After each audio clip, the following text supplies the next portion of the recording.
মরা গাছ কান্না করে, নবীর বেলা এটা মানছে। হ্যাঁ, আল্লাহ পাক দুনিয়াতে তার প্রিয় বান্দা আছে, আল্লাহর কাছে সব থেকে প্রিয় মানুষ। আপনাদের জানা থাকলে বলেন, মানুষ ছাড়া আর কেউ আছে আল্লাহর কাছে প্রিয়? জিন আল্লাহর কাছে প্রিয়, বলেন না বাবা? প্রিয় কারা?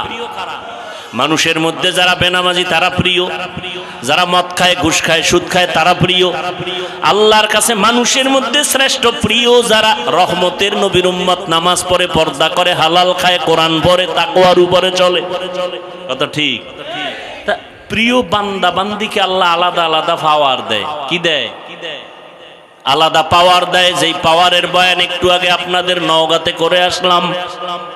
কোরআনের ভাষায় ওই পাওয়ারের নাম ফুরকান, হাদিসের ভাষায় ওই পাওয়ারের নাম ফেরাসাত। আল্লাহ আলাদা পাওয়ার দেয়। বিশেষ ওই পাওয়ার যখন আল্লাহ দান করেন, ওই পাওয়ার দিয়ে কিছু অলৌকিকতা ঘটে যায়। অলৌকিক ঘটনা, অস্বাভাবিক ঘটনা যা আপনার দ্বারা আমার দ্বারা ঘটে না, আল্লাহর পাওয়ারওয়ালা বান্দার দ্বারা ঘটে যায়। নবীর বেলায় যদি ঘটে এটার নাম হলো মুজিজা। আর নবী ছাড়া ভিন্ন কোন আল্লাহর প্রিয় বান্দার দ্বারা যদি ঘটে যায় তার নাম হলো কারামত। নবীদের মুজিজা যেমন সত্য, আল্লাহর ভিন্ন প্রিয় বান্দাদের কারামত তেমন সত্য। দীর্ঘদিন নদীতে পানি নেই, শুকায় গেছে। সবাই গিয়ে কয় আল্লাহর বান্দা একজন কঠিন ব্যক্তি, আল্লাহর খুব প্রিয়, গিয়ে কয় নদীর মধ্যে পানি নেই, অনেক বছর কি করার? একটা চিঠি লেখছে। চিঠি লেখা কি লেখছে তিনি জানেন আর আল্লাহ জানেন। যাও এই চিঠিটা নদীর মধ্যে ফেলে দাও। এই নওগাঁ মহাদেবপুরের মুসলমান আমরা বোকা, একটু খেয়াল করে শুনেন, ভুল হলে ধরায় দিন। চিঠিটা নদীর মধ্যে ছেড়ে দিও। ঠিকই ছেড়ে দিছে। দীর্ঘ বছর যেই নদীতে পানি নাই, চিঠিটা ফেলা মাত্র পানির জোয়ার শুরু। কি বলছেন? নাউজুবিল্লাহ, নাউজুবিল্লাহ, সুবহানাল্লাহ। কিন্তু একদল তো টেনশনে পড়ে গেল, এটা কি আমগো নবীর ঘটনা? না না, কোনো নবীর দ্বারা হয় নাই, নবী ছাড়া ভিন্ন একজন খাঁটি আল্লাহর বান্দার দ্বারা। কয়টা কি শর্ম নাই? যদি কয় হ্যাঁ, কয় তা দলিল ছাড়া কাফের। যদি কয় তাবলিগের কোনো মুরব্বী কয় কাফের। এবার খুঁজতে খুঁজতে কয় না, চরমনাইও না। এই ঘটনা কে ঘটাইলো? তাবলিগেও না, ইমাম আবু হানিফা না, ইমাম বুখারী না, ইমাম মুসলিম না, কে ঘটাইলো?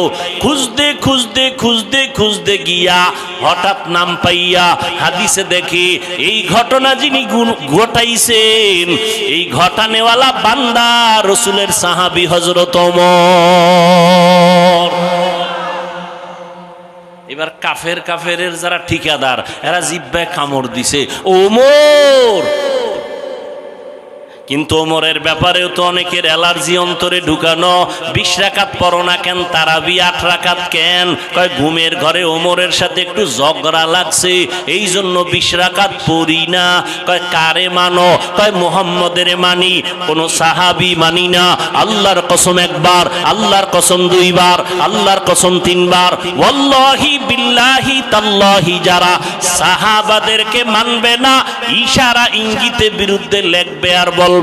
3 বার কসম করে বললাম তারা ভণ্ড, তারা ভণ্ড, তারা ভণ্ড। এদের যারা ভণ্ড বলবে না তারাও ভণ্ড।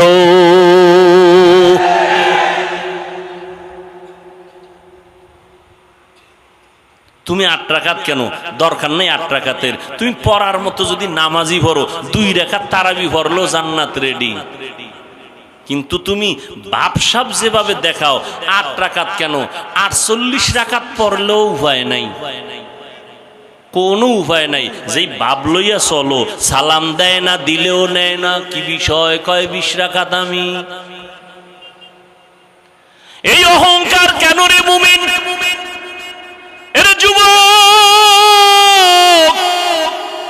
5 কল্লি টুপি মাথায় দিয়েছি,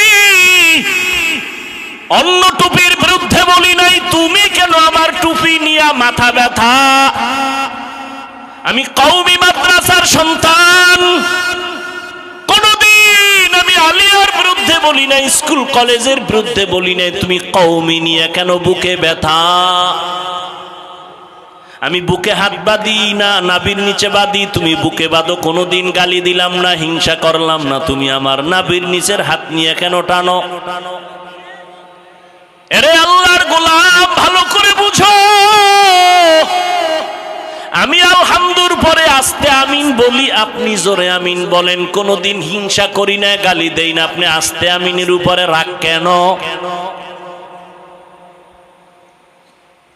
আমি পীর মুরিদের লাইনের সন্তান, আমি পীর মাশায়েখ মানি, শুধু মানি না, আমি চ্যালেঞ্জ করে বলি, সারা দেশে যারা বলে আমি ওলিয়া উলিয়া মানি না, আল্লাহর কসম তারা ভণ্ড। যারা বলে ওলিয়া উলিয়া মানি না তারা ভণ্ড, তাদের যারা ভণ্ড বলবে না তারাও ভণ্ড। স্পষ্ট করে গেলাম, সারা বাংলাদেশে নাকের আগায় দম থাকা পর্যন্ত সত্য কথা বলে যাব। যারা ওলি মানে না তারা বুখারী শরীফ মানে না, যারা আউলিয়া মানে না তারা কোরআন মানে না। অতএব সাবধান, আমি ওলিয়া উলিয়ার পক্ষে থাইকাও তো যারা পীর মুরিদির লাইনে নাই তাদের হিংসা করলাম না, তুমি কেন বিরুদ্ধে বলো?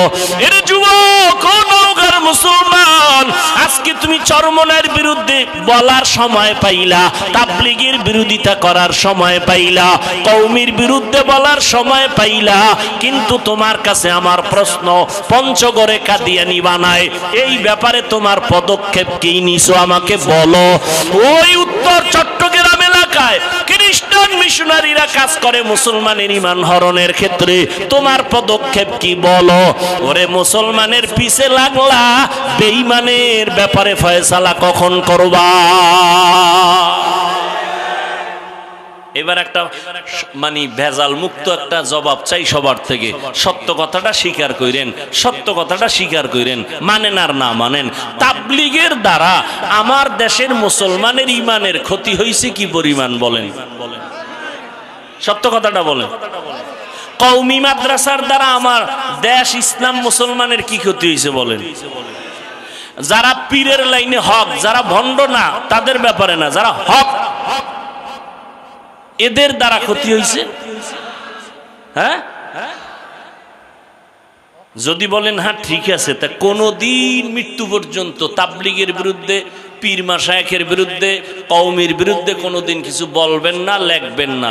যদি কিছু বলিয়াও থাকেন, লিখে থাকেন, তওবা করে নিয়ে, আল্লাহ কবুল করেন।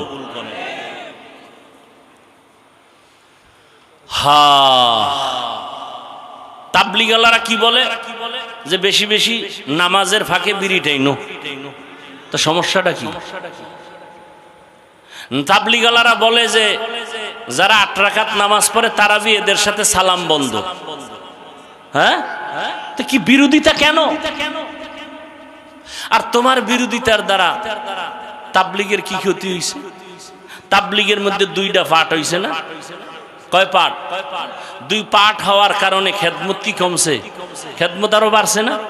দোনো দল আলাদা জিদ করে খেদমত করে, অগোছে আমি বেশি দাওয়াত দিব, অগোছে আমি বেশি দাওয়াত দিব, তা কাজ বাড়ছে না? হ্যাঁ, কওমি মাদ্রাসা কমতেছে না বাড়তেছে? তা তোমার বিরোধিতায় যদি আমাকে লাভ হয়, তা তো তোমারে আমার কলম কিনে দেওয়া দরকার, আরো লেখো। যারে শয়তানে ধরে কাম থুইয়া কাম করে। আল্লাহ সবাইকে হেদায়েত দান করুন। ওয়ামা আরসালনাকা ইল্লা রাহমাতাল লিল আলামিন।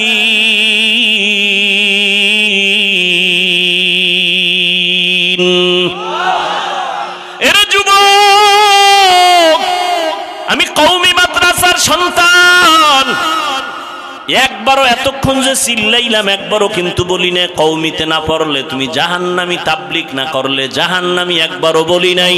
বরং আমি স্কুল কলেজের পক্ষওয়ালাদের এই পরিমাণ সাহস দেই, আমার জানা মতে কোন মৌলবী স্টেজে এই পরিমাণ সাহস দেয় না।